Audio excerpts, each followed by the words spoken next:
लो class, welcome back बच्चों। लो मेरे बच्चों, स्टार्ट करते हैं नया लेक्चर। बाबू, आज एक तो मुझे एसेट साइड का डिस्कशन करना है। एक छोटी सी बात और करनी है एसेट साइड से पहले। सब सामने देखेंगे नहीं तो बेटा, बात करनी है कंटेंजेंट लायबिलिटीज की। बात करनी है बेटा कंटेंजेंट लायबिलिटीज की। बाबू, कंटेंजेंट लायबिलिटी क्या होता है? ऑल्दो मैंने 11th क्लास में भी बेटा कोशिश की थी आपको समझ में आए। बाबू, मैं एक बार फिर से डिस्कशन करूंगा, कहाँ शो करते हैं ये भी बात करूंगा, और फिर बेटा एसेट साइड से अपनी चर्चा को आगे बढ़ाऊंगा। बाबू, अगर मुझे कभी कंपेयर करना हो कि लायबिलिटी क्या चीज होती है, प्रोविजंस क्या चीज होती है, और कंटेंजेंट लायबिलिटी क्या चीज होती है, तो कैसे कंपेयर कर सकता हूँ? मैंने 11th में भी ऐसे ही बताया था आपको। सबसे आसानी तरीके से कंटेंजेंट लायबिलिटी इस कंपैरिजन से समझ में आती है। बाबू, लायबिलिटी वो चीज होती है जिसका होना सर्टेन हो चुका है, अमाउंट भी सर्टेन हो चुकी है। यानी कि इवेंट बिल्कुल सर्टेन है और अमाउंट भी बिल्कुल सर्टेन है कि पैसे देने भी हैं और इतने ही देने हैं, बिल्कुल फिक्स है। हर उस चीज को मैं लायबिलिटी बोलता हूँ। प्रोविजन किसको बोलता हूँ बेटा? जिसका होना तो सर्टेन हो चुका है बट बेटा इसकी अमाउंट सर्टेन नहीं होगी। होना बिल्कुल सर्टेन हो चुका है, जैसे कि बेटा मार्केट में आपका उधार 10 लाख रुपए बढ़ चुका है और आपको पता है जब इतना उधार बढ़ जाता है पूरा कभी वापस आता नहीं, पैसे मरेंगे, बस ये नहीं पता कि कितने मरेंगे। तो आपने क्रिएट कर लिया provision for bad and doubtful debt, और वो हम अंदाजे से क्रिएट करते थे। पूरी पार्टनरशिप आपने बढ़ी है, पार्टनर ने 5% provision for bad and doubtful debt create कर लिया। कभी कोई कोई क्वेश्चन कहता था 7% कर लिया, कोई क्वेश्चन कहता था 10% कर लिया। ये सिर्फ आपके अंदाजे हैं। कौन गारंटी से बता सकता है जी 7% ही मरेगा पैसा? कोई भी नहीं कह सकता। तो वो प्रोविजन वो चीज है जिसका होना बिल्कुल सर्टेन है बट अमाउंट सर्टेन नहीं है। जैसे सामने देख लो, कंटिंजेंट लायबिलिटी क्या बेटा? जिसके होने का भी नहीं पता होगा या नहीं होगा और अमाउंट का भी नहीं पता बेटा, ये कंटिंजेंट लायबिलिटी है। अगर मुझे एग्जांपल देना तो वन बेस्ट एग्जांपल है suit against the company. Company के खिलाफ केस हुआ है भाई, जीतोगे हारोगे ये नहीं पता, और हार जाओगे तो कोर्ट कितनी पनिशमेंट लगाएगी ये भी नहीं पता। समझ में आती है बात? कंटिंजेंट लायबिलिटी क्या चीज होती है? कंपैरिजन क्लियर हुआ? बाबू, अब मुद्दा उठता है कंटिंजेंट लायबिलिटी को शो कैसे करते हैं। बेटा, जब आप टी फॉर्म बैलेंस शीट बनाते थे क्लास 11th में, जहां बैलेंस शीट का टोटल करते थे, बिल्कुल उसके नीचे हम यहाँ कंटिंजेंट लायबिलिटी लिखते हैं। और वो इसको बोला जाता है foot note of balance sheet. क्या बोलते हैं? Foot note of balance sheet. Balance sheet के फुट में लिखते हैं बेटा कंटिंजेंट लायबिलिटी को। समझ में आती है बात? अब हम क्या बना रहे हैं बेटा? Vertical format of balance sheet. अब हम टी फॉर्मेट थोड़ी बना रहे हैं बाबू। वर्टिकल फॉर्मेट में कैसे लिखेंगे? सबसे पहले लायबिलिटी साइड का टोटल हो गया, फिर एसेट साइड का टोटल हो गया, जहां खत्म हुआ वहीं लिखेंगे contingent liability, again foot note of balance sheet.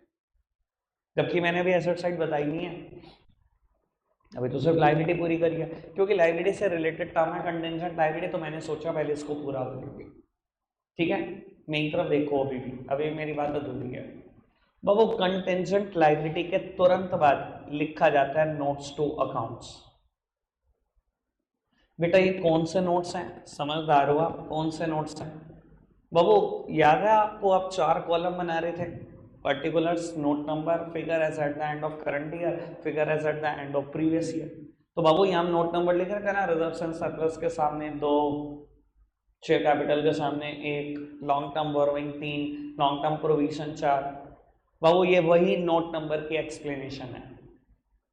मान लो बाबू रिजर्व एंड सरप्लस को मैंने नोट नंबर 2 में एक्सप्लेन किया, तो नोट नंबर 2 की डिटेलिंग यहाँ पर होगी।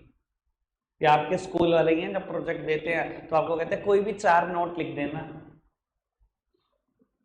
कोई भी 5 नोट लिख देना। दिया ना प्रोजेक्ट अकाउंट्स का एनुअल रिपोर्ट पे, तो क्या देते हैं कहीं स्कूल वाले? 4 नोट लिख देना, 5 नोट लिख देना। अहमियत ही नहीं जानते नोट नंबर की क्या अहमियत है। सारे के सारे नोट नंबर यहाँ एक्सप्लेन हुए होते हैं। इसके अलावा अगर कोई चीज थ्योरेटिकल है, बट बेटा मेरे स्टेक होल्डर के लिए जाननी बड़ी जरूरी है, तो वो भी मैं नोट नंबर में लिख कर बताता हूँ। एग्जाम्पल बहुत सारे हो सकते हैं, मैं एक दो एग्जाम्पल दे देता हूँ जो आपको याद आ जाएंगे आसानी से। बाबू आपने मुझसे वैल्यूएशन ऑफ गुडविल के बहुत सारे मेथड पढ़े, चैप्टर 2 याद करो, पार्टनरशिप, एवरेज प्रॉफिट और सुपर प्रॉफिट याद है, आपने सब मुझसे मेथड पढ़े, capitalization of average, capitalization of super profit, weighted average. बाबू आप अपने स्टेक होल्डर को बताते हो, मतलब उत्तर। बाबू नोट्स टू अकाउंट्स में वो चीज़ें जो थ्योरेटिकल हैं वो भी बतानी पड़ती हैं, यानी कि बेटा अगर मैं गुडविल वैल्यूएशन में कोई मेथड फॉलो कर रहा हूँ और मैंने यहाँ पर गुडविल दिखाई हुई है, तो बेटा पता भी तो होना चाहिए ना मेरे स्टेक होल्डर को कि मैंने किस हिसाब से वैल्यू किया, किस मेथड के हिसाब से वैल्यू किया। अगर बेटा मैं डेप्रीसिएशन का एक मेथड फॉलो कर रहा था SLM, और आज मैं बेटा वो मेथड चेंज करके WDV पे शिफ्ट हो जाता हूँ, तो बेटा लिख कर बताओ अपने स्टेक होल्डर को कि अभी तक डेप्रीसिएशन SLM पे लग रहा था, आज से WDV पे लगेगा। हर वो चीज जो मेरे शेयर होल्डर के लिए इंपॉर्टेंट है जाननी, बट वो क्वालिटेटिव बात है। सर पूरी बैलेंस शीट पूरे SPL में तो क्वालिटेटिव बात लिख ही नहीं सकते कहीं, तो कोई तो रास्ता होगा क्वालिटेटिव बात लिखने का, वो नोट्स टू अकाउंट्स है। समझ में आती है बात? बेटा जब हम 11th क्लास में बच्चे से पूछते हैं ना फाइनेंशियल स्टेटमेंट इंक्लूड्स, तो बच्चे का आंसर आता है trading and profit and loss account and balance sheet. ठीक है, वहाँ उतनी समझती बहुत बढ़िया बात है, पर अगर आज मैं आपसे पूछ लूँ ना फाइनेंशियल स्टेटमेंट इंक्लूड्स, तो आपका आंसर होना चाहिए SPL, balance sheet, contingent liability, notes to accounts, और उसके बाद भी रेशोस, उसके बाद भी कैश फ्लोस। फाइनेंशियल स्टेटमेंट बहुत छोटी चीज नहीं है, जिन्होंने एनुअल रिपोर्ट देखी उनको अच्छे से आइडिया होना चाहिए। ठीक है, इस साल प्रोजेक्ट है, जिनको नहीं मिला मिल जाएगा, पर मैं बता रहा हूँ भैया अपने हिसाब से कि फाइनेंशियल स्टेटमेंट में कोई एक दो बात नहीं आती है अभी 11th क्लास की तरफ, 6 बातें आती है। ये फाइनेंशियल स्टेटमेंट का पार्ट होता है, ये भी फाइनेंशियल स्टेटमेंट का पार्ट होता है। क्या मैं क्लियर हूँ अभी तक इस बात को लेकर? अब कंटेंजेंट लायबिलिटी के एग्जाम्पल दूं आपको 2-3 ताकि अच्छे से क्लियर हो जाए। बाबू मैं आपको बता देता हूं, पर इंटरेस्ट अपना कम मत करना, कंटेंजेंट लायबिलिटी कोर्स का पार्ट नहीं है। 1.6 में सर्कुलर में क्लियरली लिखा है, पर मैं पेपर में देखता हूँ ज़्यादातर कंटेंजेंट लायबिलिटी पूछी जाती है, इसलिए मुझे कराना पड़ेगा।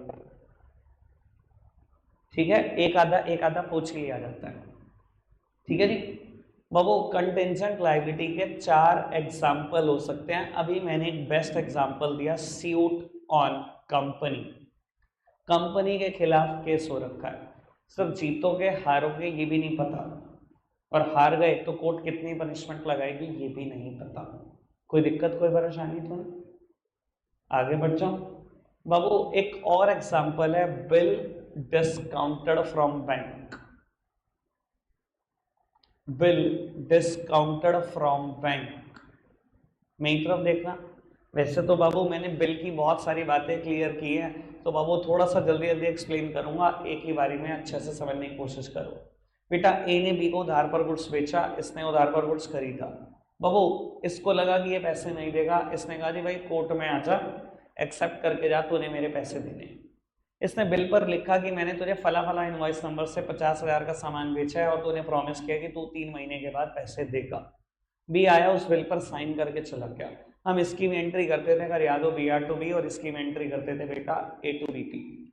ठीक है जी बाबू, अब 3 महीने के बाद ये पैसे देगा, और अगर A को अर्जेंट पैसे की जरूरत पड़ जाए 1 महीने बाद, तो B तो देगा नहीं।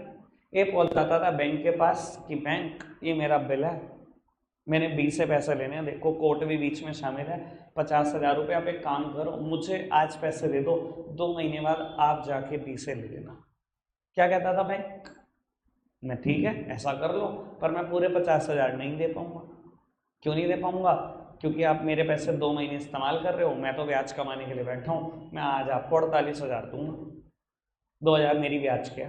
आपने कहा जी डन, तू मुझे आज 48 दे, 2 महीने के बाद जाके 20 से पूरे 50 ले, ये 2,000 तू कमा ले ब्याज के। ठीक है जी बाबू, ये बिल आपने डिस्काउंट कराया, लेट्स सपोज 15 मार्च को, इसी को कहते हैं बिल को डिस्काउंट कराना। 15 मार्च को बाबू आपने पैसे लेने 20 से 15 मई को, अभी पूरे 2 महीने पड़े। 31 मार्च को ना चुपचाप से इसको कंटेंजेंट लायबिलिटी में दिखा देना, बिल डिस्काउंटेड फ्रॉम बैंक। ऐसा क्यों?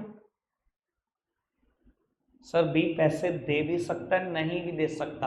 अगर उसने नहीं दिए ना, बैंक सबसे पहले गिरबान आपकी, क्योंकि आपने उससे पैसे लिए हुए 48,000 रुपये।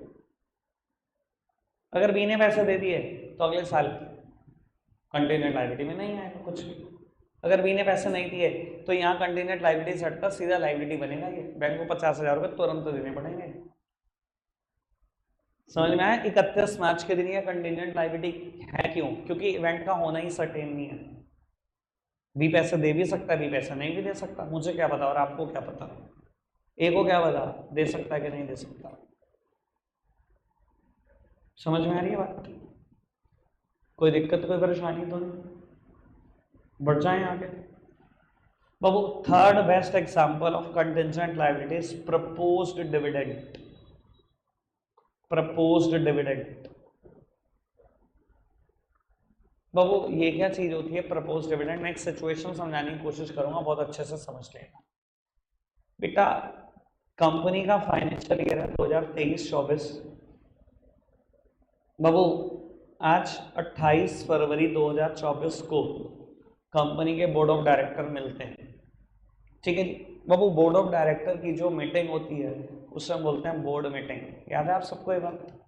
मुझसे सुनी होगी 11th क्लास में भी। बोर्ड ऑफ डायरेक्टर की मीटिंग हम क्या बोलते हैं? Board meeting.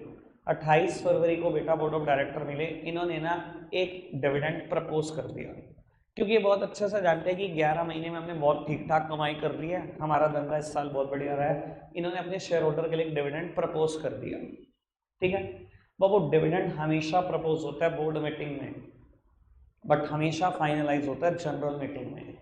अब वो जनरल मीटिंग क्या चीज होती है? ये शेयर होल्डर की मीटिंग होती है। शेयर होल्डर की मीटिंग को क्या बोलते हैं? General meeting. Board of director की मीटिंग को क्या बोलते हैं? Board meeting. डिविडेंड प्रपोज कब होता है बेटा? बोर्ड मीटिंग में। फाइनलाइज कब होता है बेटा?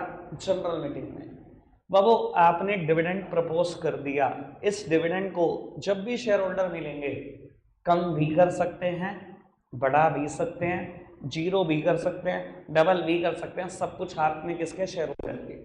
बाबू शेयर होल्डर फाइनेंशियल ईयर में एक बार मिलते हैं और बोर्ड ऑफ डायरेक्टर कितनी भी बार मिल सकते हैं।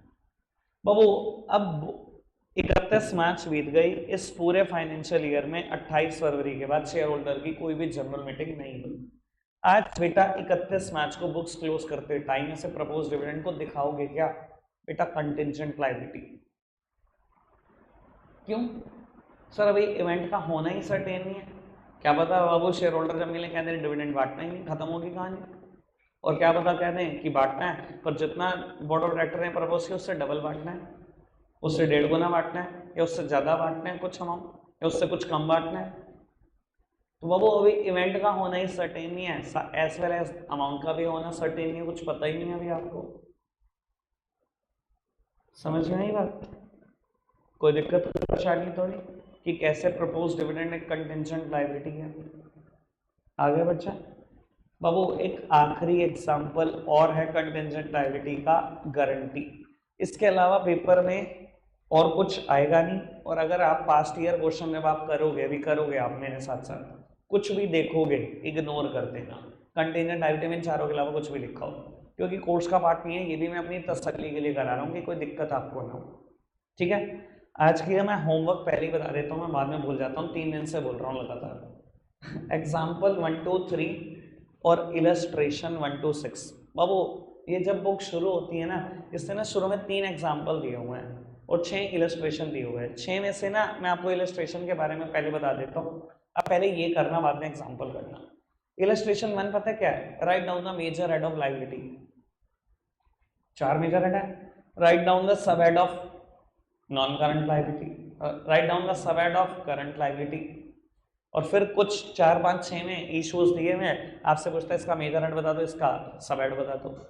जैसे कि डिबेंचर का मेजर हेड बताओ और सब हेड बताओ, या कैपिटल रिडेम्पशन रिजर्व है, मेजर हेड बताओ सब हेड बताओ। वो सब बाबू आप याद कर चुके हो, सुना भी चुके हो।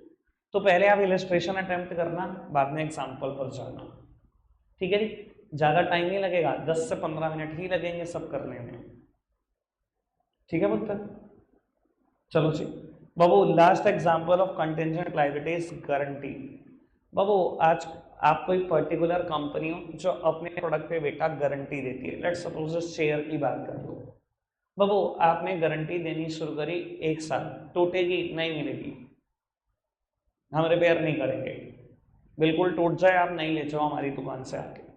सर आपने बेचना शुरू कर दिया सामान, बाबू कंटेंजेंट लायबिलिटी में रिकॉर्ड कर देना अगर बीच में कोई भी फाइनेंशियल ईयर क्लोज हो रहा है।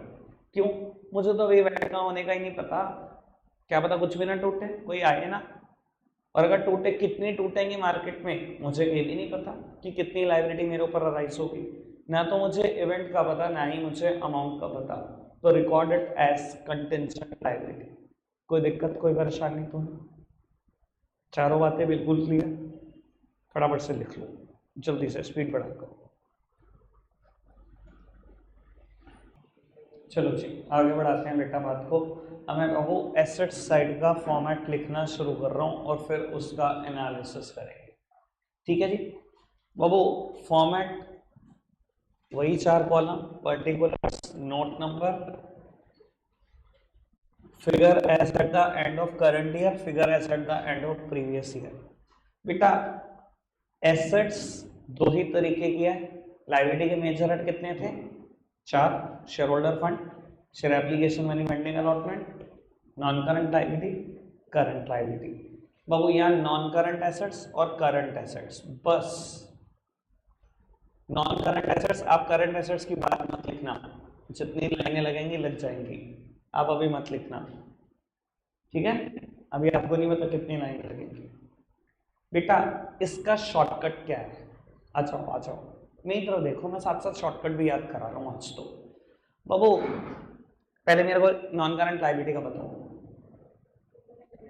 एल्डोर करंट लायबिलिटी, एस्टॉस याद है ना, long term borrowing, deferred tax liability, other non current liability और लॉन्ग टर्म प्रोविजन। बाबू एस्टॉस short term borrowing, trade payable,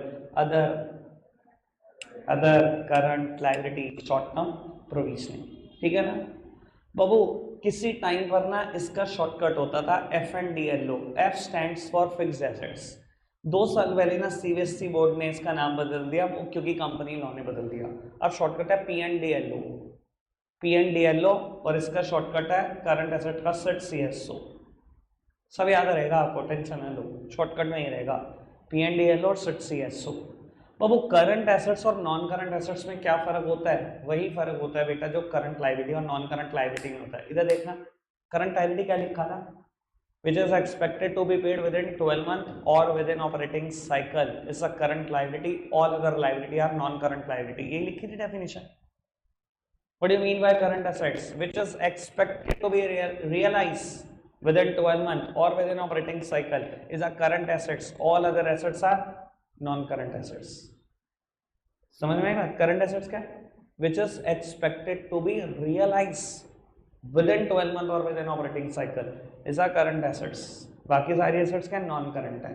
definition याद रहेगी, लिख लेना जहां एसेट्स खत्म करोगे, करंट एसेट की डेफिनेशन, ठीक है जी। क्या एक काम करो तो मेरे करंट एसेट की डेफिनेशन लिखो,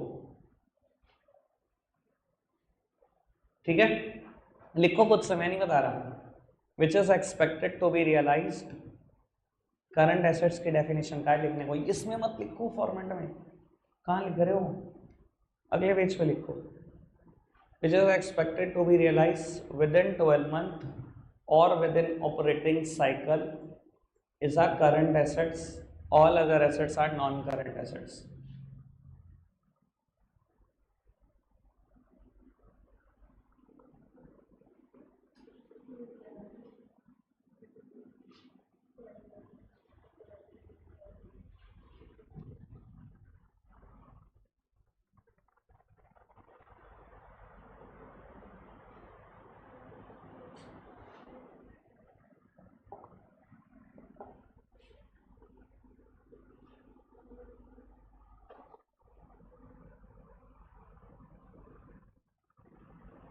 और वो करंट एसेट्स की डेफिनेशन पूरी करी, अभी मत लिखना ये, बस ए पॉइंट लिख दो, बाकी कुछ मत लिखना, जल्दी ए पॉइंट लिख दो।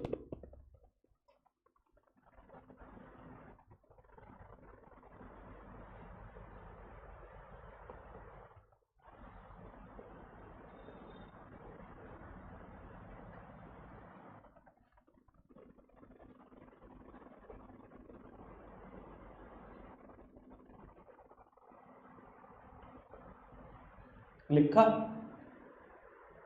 लिखा नहीं तो देखना बाबू, property plant equipment and intangible assets. कभी इसका नाम हुआ करता था फिक्स एसेट, सिर्फ 2 साल पहले, ठीक है जी। अब नाम हो गया property plant equipment and intangible assets. इसके फर्दर 4 पार्ट हैं। सबसे पहला पार्ट है, अभी बाबू सिर्फ सामने देखो, प्रॉपर्टी प्लांट एंड इक्विपमेंट। अगर थोड़ा सा समझ पा रहे हो तो ये टेंजिबल एसेट्स हैं बाबू।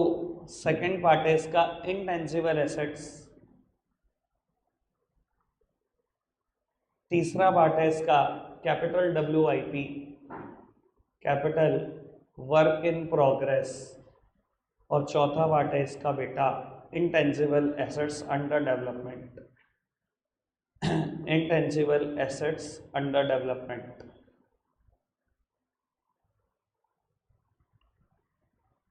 बेटा मैंने नोट नंबर में मेरी तरफ देखो 8 नोट नंबर लिखे हैं liability side Babu. Property plant and equipment है, चर्चा करूंगा नोट नंबर 9 में। Intangible assets, capital WIP, intangible assets under development.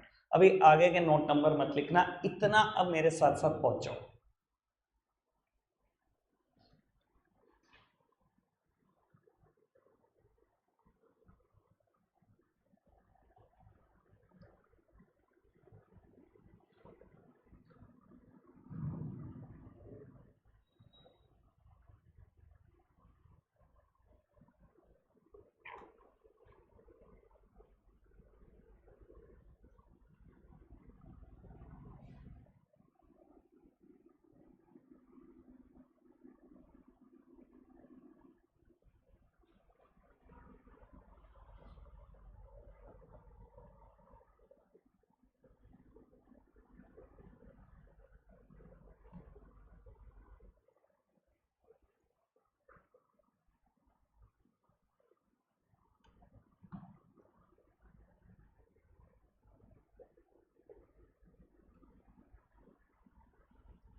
फटाफट से लिख लो बेटा। बाबू मेरी तरफ देखेंगे, पहले याद करेंगे आज एसेट साइड। मैं और आगे नहीं बढ़ा रहा, अभी एनालिसिस नहीं करा रहा, मैं जानने निकालना चाहता हूँ कि बाबू मेरी तरफ देखो, सब सामने देखो। एसेट्स के मेन हेड कितने हैं? 2, करंट नॉन करंट एसेट्स और करंट एसेट्स। करंट एसेट्स क्या है? Which is expected to be realise within 1 year और या 12 मंथ कह लो, और within operating cycle is a current assets. बाकी सारी एसेट्स क्या है? Non current.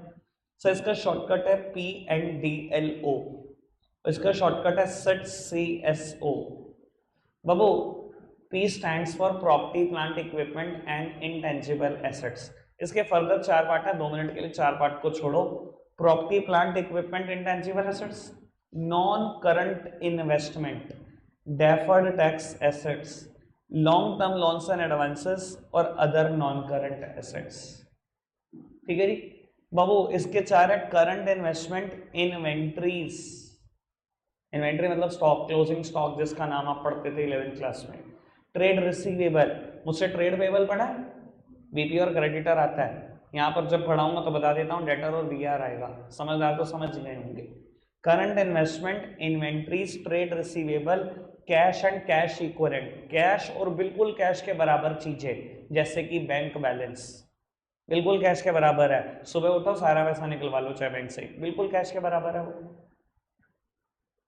कैश और कैश के जैसी चीजें, cash and cash equivalents, short term loans and advances और अदर करंट एसेट्स। ठीक है जी, आपने याद करना है अभी, ये कुछ है नहीं इसमें। प्रॉपर्टी प्लांट इक्विपमेंट के 4 पार्ट हैं। Property plant equipment 1 part, intangible assets दूसरा, कैपिटल WIP तीसरा और इंटेंजिबल एसेट्स अंडर डेवलपमेंट चौथा। बस 4 ही पार्ट है। ठीक है जी, स्पीड बढ़ाकर याद कर दो। रख रहे हैं हम आज के लिए इतना ही है प्यारे बच्चों। Bye bye.